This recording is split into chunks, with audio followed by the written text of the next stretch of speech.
kasih Pak Ketua. Assalamualaikum warahmatullahi wabarakatuh.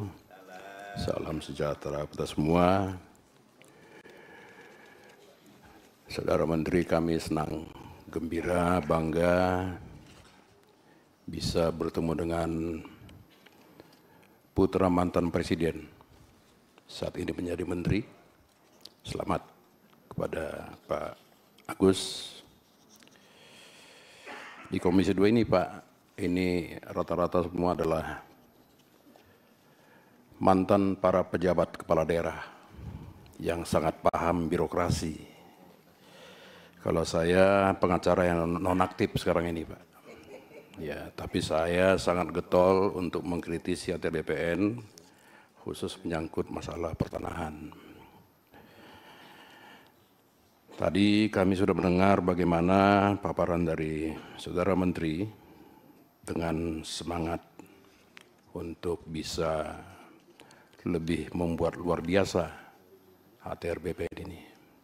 Kita dukung penuh Pak itu. Ya.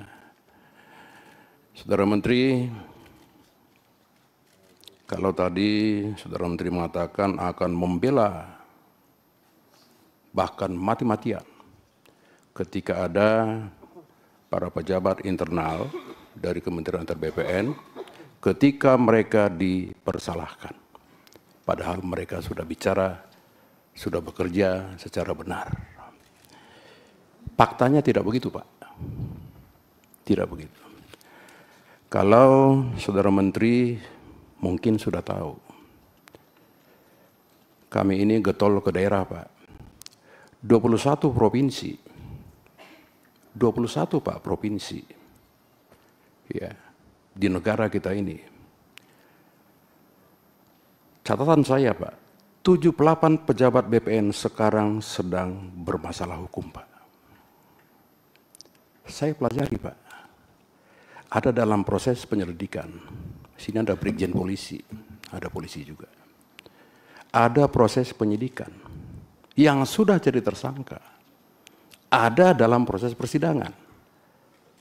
Ada juga yang sudah diputuskan bersalah, Pak. Kan begitu.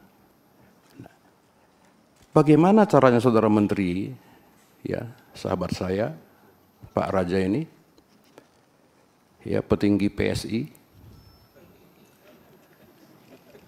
ya kan begitu, sekjen kan, gitu. Ya, bisa Saudara Menteri dan jajarannya membela mati-matian ini Pak. Semua bicara anggaran Pak Menteri. Anggaran BPN itu untuk, ndak usah bantuan hukum Pak, untuk penanganan sengketa saja di kementerian itu hanya 60 kalau saya nggak salah. Mana Pak Dirjen sengketa di sini? 60 Pak ya? 60 kan? 60 saja Pak sengketa yang bisa di-cover dengan anggaran. Sementara setiap tahun itu sengketa itu lebih dari 1000 Pak. Bagaimana caranya? Kita bicara tentang pembelaan kepada masyarakat. ATR BPN itu selalu turut tergugat Pak. Jarang sebagai tergugat. Turut tergugat itu, Saudara Menteri tahulah, ya, hanya tunduk kepada putusan pengadilan. Turut tergugat Pak. Dan jarang sebagai tergugat. Ini Pak Menteri. Jadi sebelum, ya, Pak Menteri kita ini bicara tentang mafia tanah Pak, selesaikan dulu pembelaan terhadap teman-teman ATR BPN ini Pak. Selesaikan dulu Pak. Itu intinya Pak.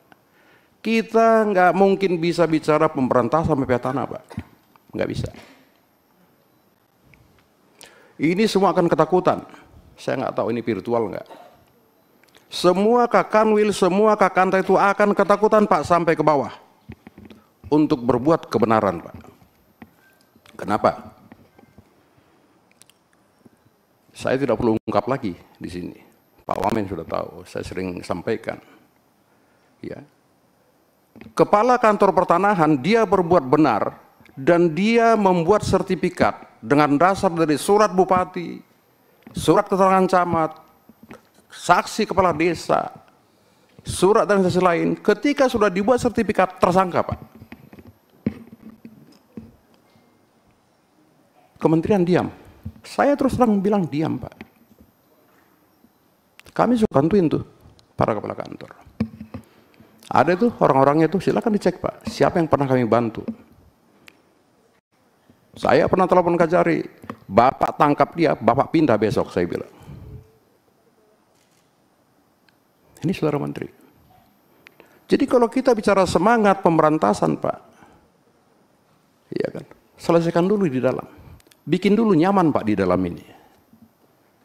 Supaya sertifikasi itu bisa betul-betul mereka lakukan tanda tangan secara nyaman dan sukacita, Pak. Itu Pak Menteri. Tidak gampang, Pak, di pertanahan. Semua rakyat ini selalu kalau bicara tanah, dia akan ke kantor BPN. Padahal itu tanah pertanian, Pak. Itu tanah dari KLHK. Belum tanah lain-lain. Ini bagaimana, Pak Menteri? Ini ada Pak Agus di sini, Irjen. Setelah saya mati, APIP-nya kurang berjalan, Pak. Pak Irjen. Kan begitu, Pak. Sebelum Irjen turun, mestinya APIP dulu, Pak, yang bekerja. Nggak jalan. Gitu. Ini, Pak. Jadi penegakan hukum keluar itu bisa berjalan ketika semua teman-teman yang dari mulai kementerian sampai ke bawah itu, Pak, betul-betul kita jamin hak hukumnya. Download Tribun X sekarang, menghadirkan lokal menjadi Indonesia.